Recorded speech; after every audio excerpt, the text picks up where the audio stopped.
বড় বড় খামার দেখো, খামার করবা।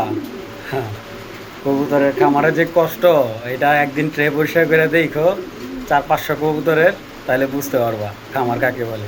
এমনি এমনি তার টাকা চলে আসে না, মাথার ঘাম পায়ে ফেলায় তারপরে কবুতরের খামার রেডি করতে হয়। উইরে আইসা জুইরে বসে কিছু লোক আজে বাজে মন্তব্য করে।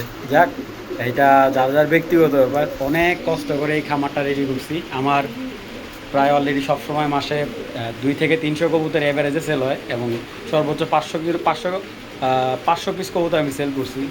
তো দেখেন, এই যে বৃষ্টি হচ্ছে, ওয়েদার কিন্তু অনেক খারাপ, তার ভিতরে পুরা ঘরের ভিতরে সব ট্রে পরিষ্কার করা, কবুতর যত্ন করা, খাবার পানি, সারা দিন কেটে যায়, সারাটা দিন। তো যারা কবুতর খামার করতে চান, এই জিনিসগুলো মাথায় রেখে, অনেকে মনে করে কবুতর খালি খাঁচায় কিনে এনে রাখি আর বিক্রি করি 8 টাকা। ঠিক আছে, আসলে বিষয়টা এরকম না।